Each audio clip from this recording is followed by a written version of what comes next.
going on YouTube? Thank you for joining me for episode number 1 of Sealed Only Yu-Gi-Oh! Today we are opening up our Shaddoll structure decks, and of course to make up our budget for the week we are opening up 3 packs of Ignition Assault. I've put a bit of thought into what this deck is going to look like, but right now, before we get too far into it, we need to see what's in these structure decks and of course put a deck together. As you would have heard in the intro, I have set a limit to $60 per week for this challenge, and this is what we picked up this week. I'm going to put our single packs of Ignition Assault aside, and we are going to crack into a pack of this Shaddoll structure deck. Only being released last week, I am absolutely excited. I first started playing Yu-Gi-Oh! Just before the Duelist Alliance era, and Shaddolls were one of the first decks I picked up. I was devastated the day Construct got banned, but ever since she's come back to 3 and this structure deck was announced, I am a very, very happy Yu-Gi-Oh! Player. I have been doing a little bit of research. There have been a few events since the release of the structure deck, and it seems that everybody is liking the Shaddoll Invoked build. So even though the Invoked cards have actually gone up in price, it might be worth picking up some of the lower rarity stuff. I did a little bit of research and found that Shadows in Valhalla is where I could pick up the invocations in super rare, so probably more likely to pick them up there than in Fusion Enforcers, and being a newer set, Shadows in Valhalla might actually be easier to get my hands on. Let's have a look at the... Wow, we have issues with the printing on our Naelshaddoll construct, but let's go through them one by one. So we have Naelshaddoll Grista. We have the new Naelshaddoll Apkallone. We have the reprint Naelshaddoll Construct. This artwork's not too bad, but I'm more of a fan of the old ones. Qadshaddoll Keios. The best of the new support, Reeshaddoll Wendi. I do believe this is a definite 3 of in the starting build. Naelshaddoll Ariel. Excellent when you want to empty out someone's graveyard into the banish zone. Reeshaddoll Incarnation. I have been enjoying using this trap card. It is really good. It is really good. Naelshaddoll Wendi in the alternate art. Not too bad. The old one I think looks better.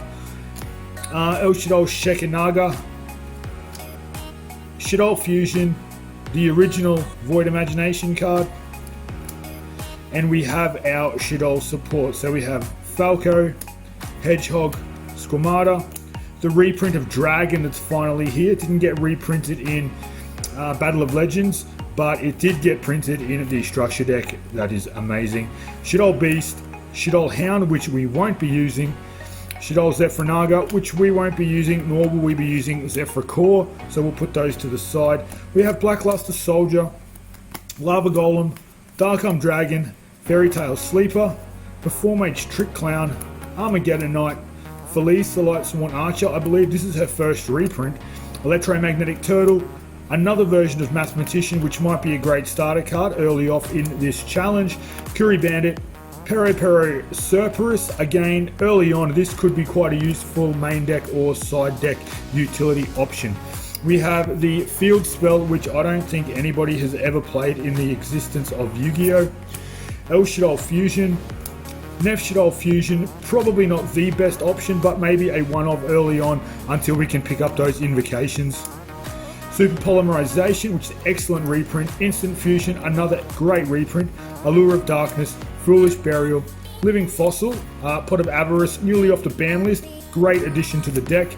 Twin Twisters, excellent side deck option here. Shaddoll Core, Sinister Shadow Games. I remember this card was super expensive as an ultra rare in Duelist Alliance, but definitely it moved over for other support and the faster line of play, so probably won't be played either. Pure Shaddoll Aeon, Lost Wind, Unending Nightmare, Necro Fusion, Subterra Succession. Weird choice if you ask me, but it does support the flip monster effects.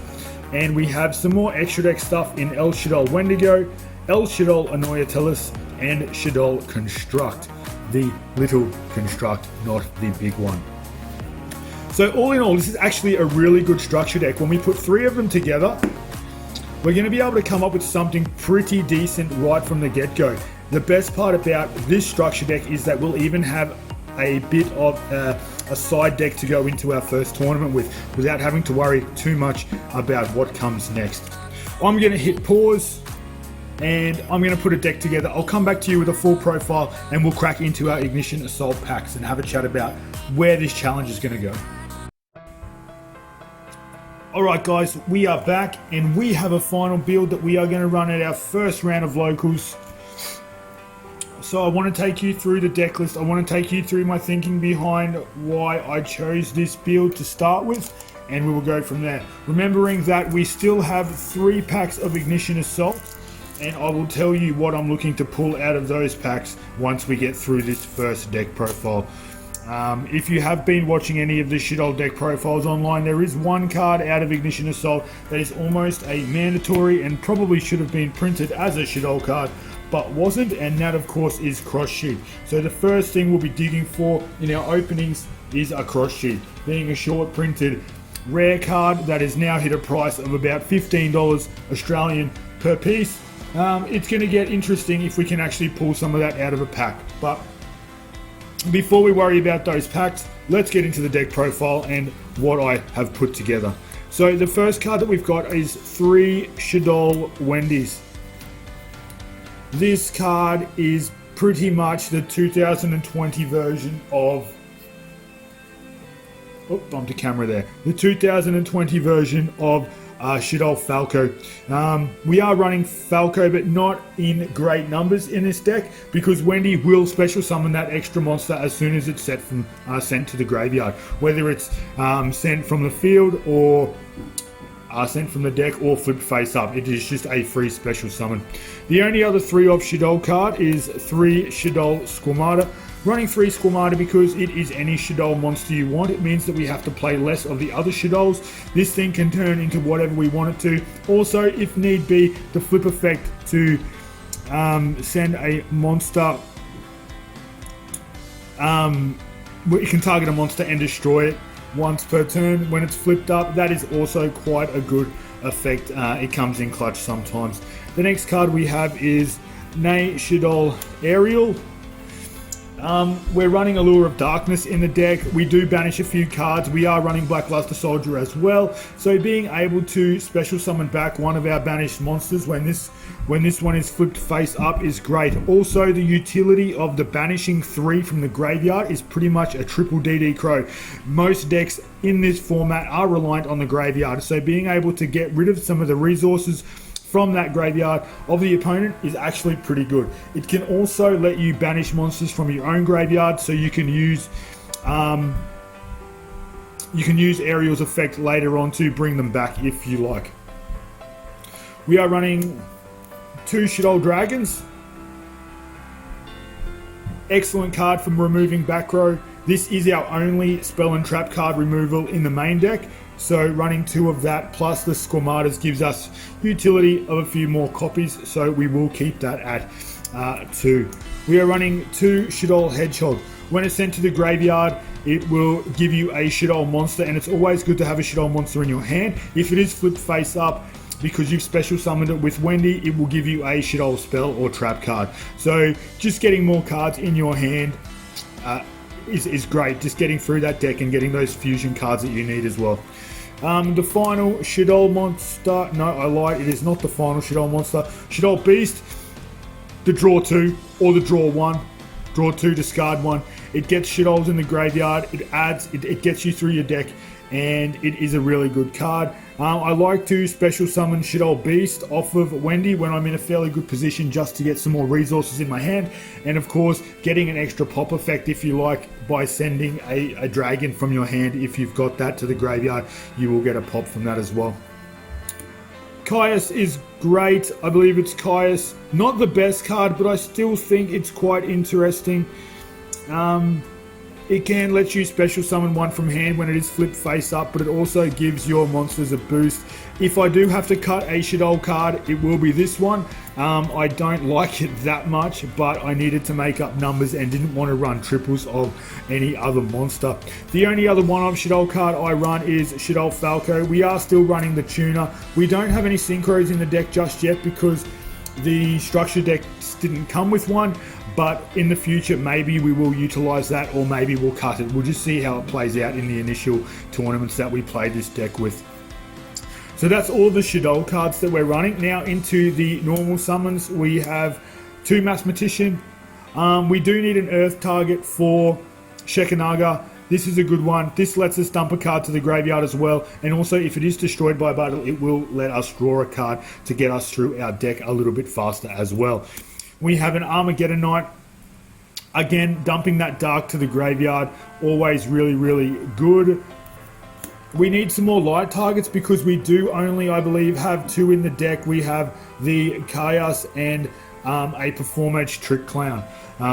Yes, we can use the Trick Clown multiple times if it stays on the field. Once it leaves the field, it can come back, but we don't want to use too many of our life points. Our only other light target in the deck is also one of our big boss monsters, and that is Blackluster Soldier, Envoy of the Beginning. I did consider running more than one, but thought maybe not because I didn't want to brick too hard on such a high level monster. And early on, when you don't have too much in the graveyard, the summoning conditions can't be met, and it's just another brick in your hand, unless of course you do have a Shaddoll Fusion spell to get you into a construct. That's all our monsters. I think we're running about close to 22, 23 monsters. I'll do a final count in a second and let you all know. There is room for improvement here. I know it's not perfect. Some of the cards that did come in the structure deck, I probably could run more Trick Clown. I could probably main a Pero Cerberus if I wanted to, just for that little bit of removal as well, some defense. But that's not what I'm going for here. I'm going for a going second build. I would like to break some boards, and I think the deck that I have here will do that. So we have 3 Shaddoll Fusion as our first spell card. I think 3 is mandatory. This thing is insane. If you do go second and your opponent finishes their turn with a monster from the extra deck, you can just send fusion materials from your deck. Not only do you get that fusion monster, it's always going to be a construct, isn't it? You're going to get to send 2 to the graveyard and then any other effect, because we always send a Squamata. Squamata's going to just get you through your deck a lot faster. We're running Naelshaddoll Fusion at 3 as well. Probably could be cut down to 2. I don't think 3 is mandatory, but at the moment I'm not really liking the other options that I have here, so I am just going to go with the 3 Naelshaddoll Fusion. The quicker we can see some invocations in some future pack openings, the quicker we can actually cut this card down a little bit. 3 Super Poly.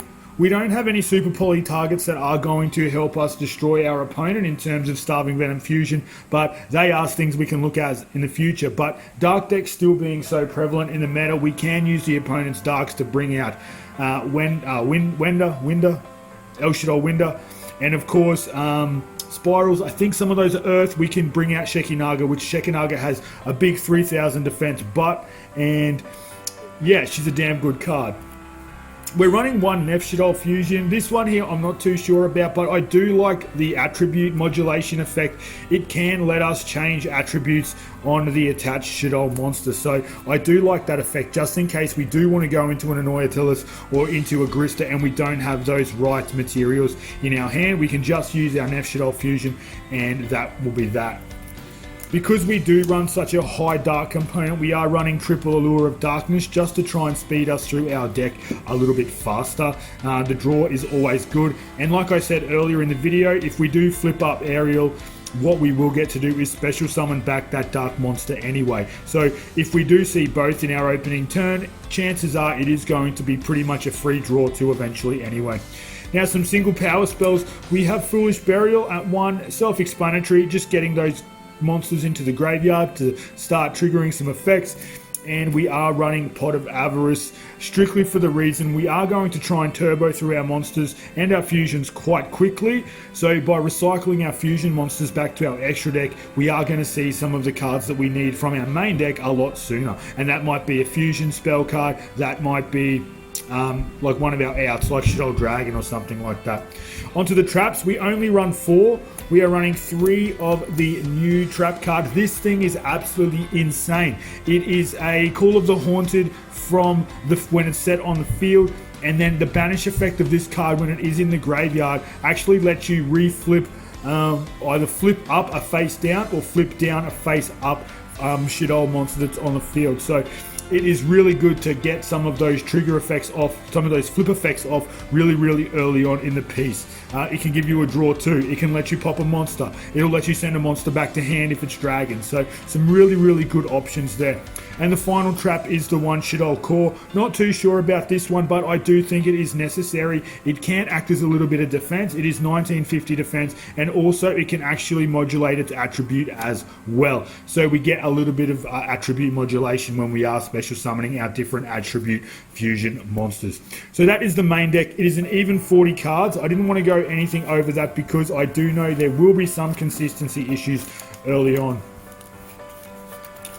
By the way, I am using Ultimate Guard Matte Supreme sleeves. They are quite good. I don't mind the clear backing too much at all, as long as your cards are in good condition. They seem to shuffle up really well. Cheap as chips too, so if you haven't already, check out those cards. Sleeves, they are pretty good. Into the extra deck now. This was really hard because we only have the structure deck so far to work with, so there is a lot of space, but there's not a lot of space, and I can see in the future when we do try and get some kind of invoked engine in there that there will be limited space. So let's see what we've got. The only 3-op fusion monster we are running is Naelshaddoll Construct. What do I have to say?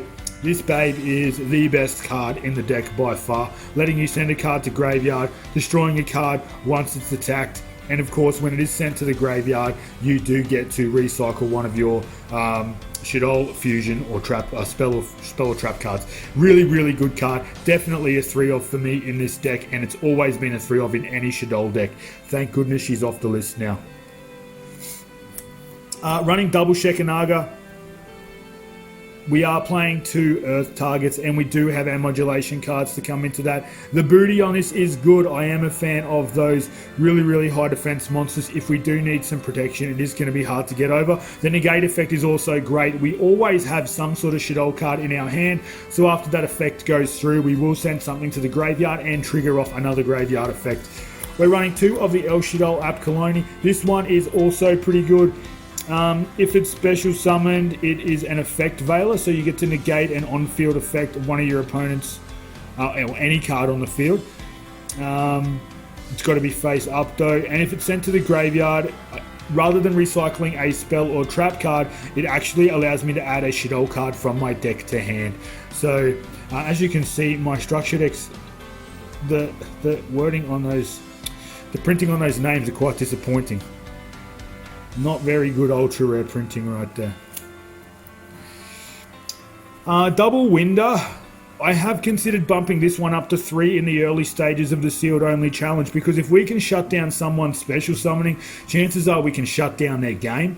The only thing that I don't like about Winder, it is that she's only a 2200 body, and 2200 bodies are quite easy to out these days. All it takes is one special summon and it's game over. Kaijus are coming back into the game. They can be specials. They will be Winder can be tributed over for a Kaiju as well. So yeah, it's really tricky whether I'll leave that at 2 or even try and bump it up to the 3rd one. Naelshaddoll Ariel, it's going to stop, basically stop heroes getting through into their Dark Lore and stuff like that, turning off those on its the hand or graveyard. Okay. So Monster Reborn like cards, it will shut off, and yeah, it has to be in there. It's a one-off for sure. Naelshaddoll Wendigo, we've got 3 win targets. Not a great card. It's got a bit of a booty on it, but yeah, not too good. And The unlikely hero, I think, of this deck might be Shaddoll Grista. Maybe worth putting to a 2 of, except we don't actually run any fire monsters in our main deck.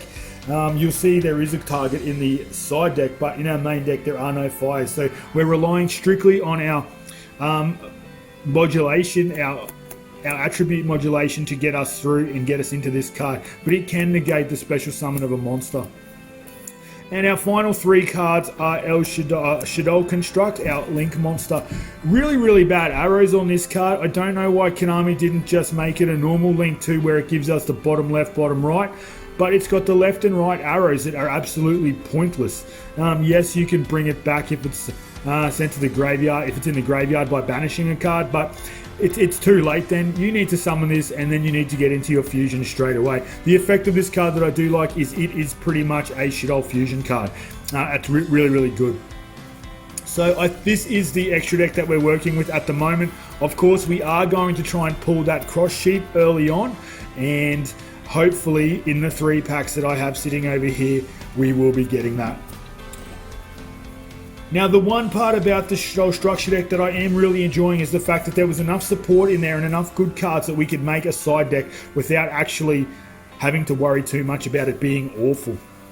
So the first 3 cards we have are Lava Golem.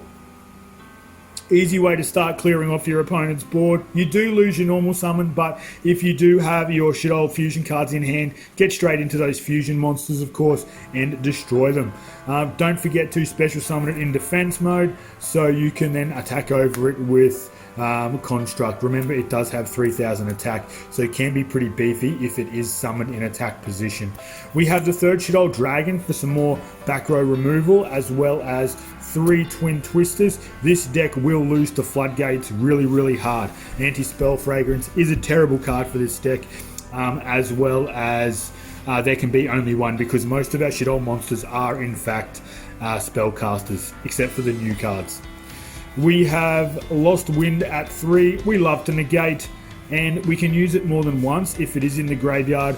So that's always good to be able to replenish that as well. Unending Nightmare for even more back row removal, and 2 Necro Fusion if we are forced to go first. We can fill up our graveyard, fusion summon from our graveyard, and that will also give us a total of, I believe, 12, fusion spells and traps to get us into our fusion monsters nice and early. And if we are going first, maybe starting with a Winder would be a good idea, so we can do that.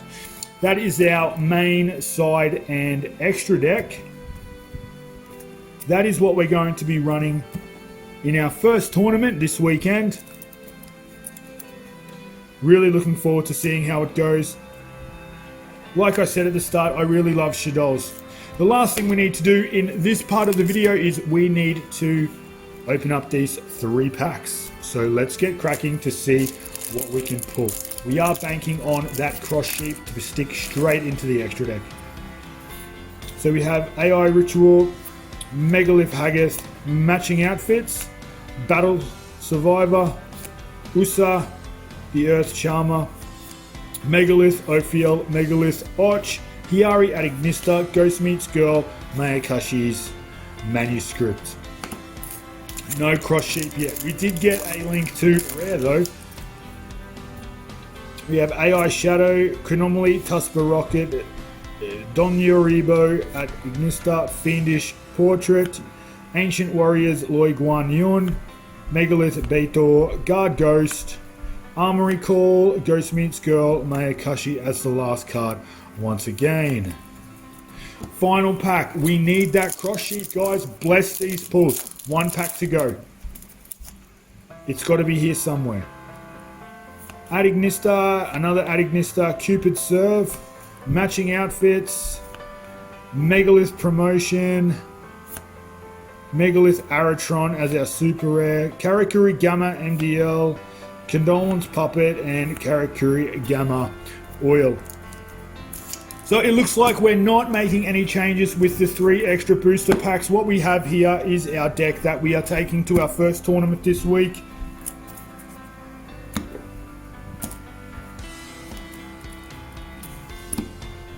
What I would like you to do is let me know in the comments down below what changes you think I should make. You know what's in the structure deck, where did I go wrong, what can I put in. I will be doing some live dueling for you, and I will be uploading some footage as well as giving you a locals rundown. If the store will actually let me film. They're pretty good in the Dark Magician, so yeah, there shouldn't be too many issues there. But for now, I'd like to say thank you for tuning in, and I will talk to you next time. I only filmed one round of locals today. I knew this first video in the series was going to be quite a long one with the deck profile and the explanation of all the new cards in the structure deck. But we did come up against the Dark Magician, so I thought this would be an okay one to film and put up. We did take away the win in this one, and I knew straight away that playing Dark Magicians, how heavily they relied on their special summons. So I knew well-timed winders were going to be the key to get through this. Even though Dark Magician is a 2500 beat stick, getting them on the field required their trap card, and Shaddoll Dragon being sent to graveyard to get that back row pop is always quite good. The one card that I did come up against in both the first and second game was Eternal Soul. It can be quite a bitch sometimes to get through that if you can't pop that in time.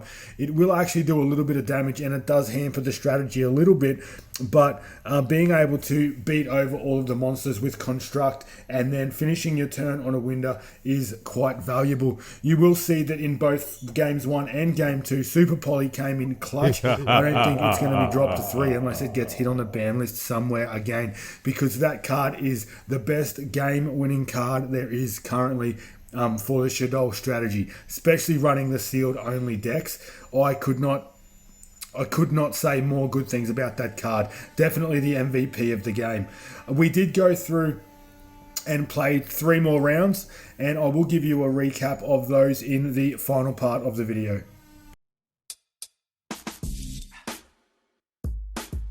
Rounds 2, 3, and 4 were not recorded, so I will have to give you a brief rundown and hopefully some nice music in the background for you to listen to while you are listening to this update. Round 2 was against Mermails. It was a difficult matchup. We did run into time, but luckily enough, I was ahead on life points in the third game. It did go to 3. I was OTK'd in game 1, but was able to snatch back game 2 using Winder as the best control card in the game. Super Poly came in clutch. Annoyatelis is a bit of a body to be reckoned with, but of course the Shaddoll trap card, that Reeshaddoll Incarnation, is a really good card to be able to bring back some monsters from the banish zone to allow you to get some bodies on board at the same time. The one thing I have realized about this deck is that the fact that you only have access to one extra deck monster at a time is really crippling. You can't deal that lethal blow with one monster only from the extra deck on the field. Round 3 was our only loss for the day. It was against Salamangreat. My mate Jeff, he played the deck extremely well. He's not new to the deck and knows the strategy, so he knew what he needed to do. He used Xcode Talker and that other Link monster to basically slaughter me in game 1. Game 2 looked a little bit better for me. I used Super Poly and went into Naelshaddoll Grista using some of his fire monsters, but it was a swift 2-0 for me. I did make a few misplays. I probably should have played a little bit smarter and could have maybe played around some of the decisions that Jeff made on the field, but I really don't think it would have changed the outcome of the game too much. Round 4 was against another mate of mine, Harry. He was playing Shaddoll Invoked. First mirror match of the series. Won't be the last, I'm sure, but it was pretty fun seeing what a full power Shaddoll deck could do against the sealed only. Unfortunately, we again went into time, but this time it was 1 apiece. Harry destroyed me in the first game, showing me what the combos were capable of, which kind of gave me a little bit of envy about what his Shaddoll deck could do in comparison to mine. Just having access to open up those link zones is so important. He was able to get a good field on board and then absolutely slaughter me. I was able to do a little bit of damage in game 2 slow him down with Naelshaddoll Wendi, and that was long enough to take us into time, and yeah, fortunately for me, it gave us the win. So at the end of the day, the results were 2 wins, 1 loss, and 1 draw. So definitely not the worst first week result in a sealed only challenge. But fingers crossed, when we start opening some more sealed product, we can add to our deck and first of all, get more access to those extra decks. What I will be looking at doing is I will be looking at putting a copy of a Gravity Controller in when I can pull one, and of course Cross Sheep. Also some generic stuff like maybe Wee Winch's Apprentice, anything that's going to open up some more extra deck or some more extra deck arrows on the board is going to make the deck so much better to play. That's it for this episode. I would like to thank you all for sticking around this long. From now on, they won't be as long, but I thought being the first episode, the deck profile was pretty important. I will try and get some more live dueling action up online for you in every episode. But of course, don't forget to hit like on the video, subscribe to the channel, and of course, share the video series with a friend.